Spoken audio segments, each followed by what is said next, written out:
হলের জিএসকে এভাবে একটা নিরাপত্তা নাই সেখানে আমাদের মতো যারা বিএনপির বিরুদ্ধে কথা বলছে আমাদের অবস্থা হলে কোথায় যেতে পারে আপনারা কল্পনা করেন।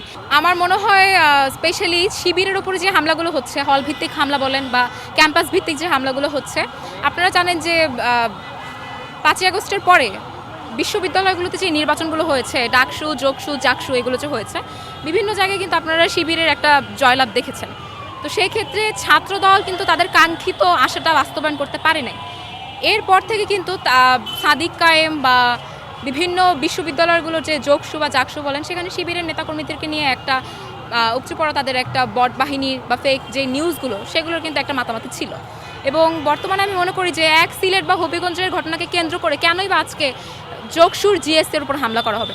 আমি মনে করি যে বাংলাদেশের ছাত্রদল যুবদল তাদের দখলদারিত্ব প্রচারের জন্য ন্যাক্কারজনকভাবে হামলা এবং নিন্দনীয় একটা ঘটনা ঘটাচ্ছে বাংলাদেশে। এটা দখলদারিত্বের জন্য, এবং এটা তাদের দলের মানুষদের, ছাত্র দলের মধ্যে আপনারা দেখবেন ছাত্রই নাই, কোনো ছাত্র দলের মধ্যে কোনো ছাত্রই নেই। আমরা এখানে যখন প্রোগ্রাম করছিলাম এখানে দেখলাম ছাত্র দলের এক নেতা ছিল, ভুট্টা বিক্রি করছে। তো তাকে জিজ্ঞেস করলাম, ভাই আপনি কতদূর পড়াশোনা করেছেন? সে ব্যক্তি পড়াশোনাই করেনি।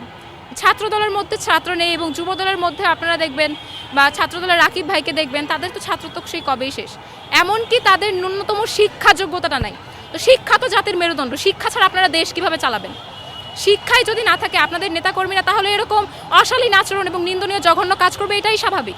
তাই আমরা তারেক রহমানের কাছে আকুল আবেদন জানাবো, আপনি তো লন্ডন থেকে এসেছেন এবং আপনারা যে কার্ড বাস্তবায়নের যে একটা পরিকল্পনা দেখাচ্ছেন যে আপনারা বাংলাদেশকে একটা উন্নত পর্যায়ে নিয়ে যাবেন, উন্নতির জন্য কার্ড দরকার হয় না, দরকার হয় শিক্ষা এবং সেরকম মন মানসিকতা।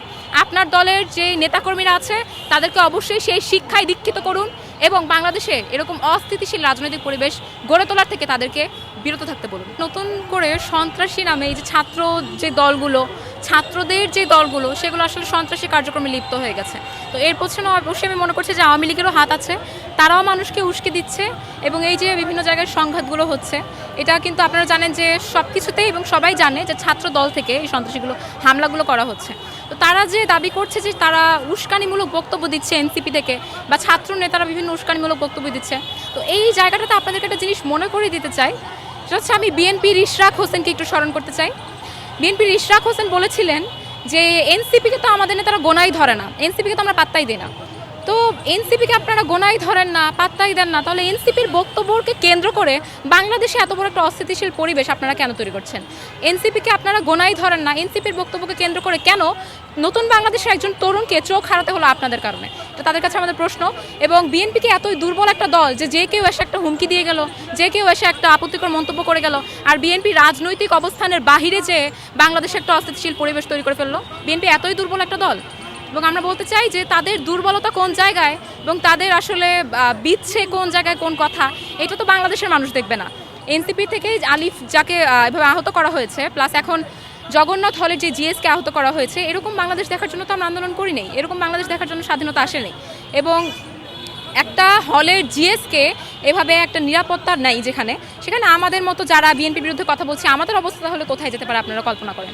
আমার মনে হয় তারেক রহমান সাহেব যদি নিরপেক্ষ থেকে থাকেন, তাহলে এখনই সময় তার হাতে এই যে বড় বড় দুর্ঘটনাগুলো তার দলের নেতাকর্মীদের মাধ্যমে ঘটে যাচ্ছে এবং চিহ্নিত সন্ত্রাসী, তাদেরকে অবশ্যই দল থেকে বহিষ্কার করে বিচারের আওতায় আনবেন।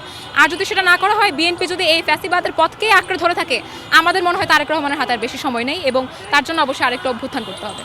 বাংলাদেশের জুলাই অভ্যুত্থান নিয়ে যাদের পদযাত্রা, এনসিপির পদযাত্রাতেও আপনারা একইভাবে হামলা দেখেছেন।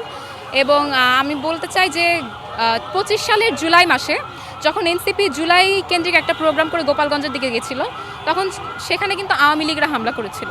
একই স্টাইলে দেখছি হবিগঞ্জ বা সিলেটে যখন এনসিপি জুলাইয়ের প্রোগ্রামগুলো নিয়ে যাচ্ছে, সেখানে ছাত্রদল হামলা করছে, বিএনপি থেকে হামলা করছে। তাহলে আওয়ামী লীগ আর ছাত্রদলের মধ্যে পার্থক্যটা কোথায় এখন?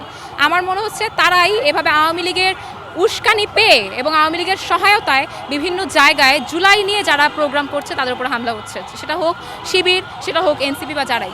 জুলাই কেন্দ্রিক কোনো প্রোগ্রাম তারা নিজেরা তো বাস্তবায়ন করেই না, বরং অন্য দল থেকে জুলাই কেন্দ্রিক কোনো প্রোগ্রাম করতে গেলে তাদের কেন যেন কলিজায় লাগে, তারা কেন যেন তখন সেই প্রোগ্রামটাতেই হামলা করে। আপনারা এটা দেখবেন যে বিভিন্ন জায়গায় জুলাই কেন্দ্রিক কোনো প্রোগ্রাম হলে বর্তমানে আওয়ামী লীগ তো মাথা উঁচু করে দাঁড়াতে পারে না। আওয়ামী লীগ যদি হামলা না করে, ছাত্রদল আর যুবদল সেখানে ঠিকই হামলা করে। তাই এটা ছাত্রলীগের স্টাইলেই একটা হামলা, এবং এই হামলা সংঘাতের আমরা অবসান চাই।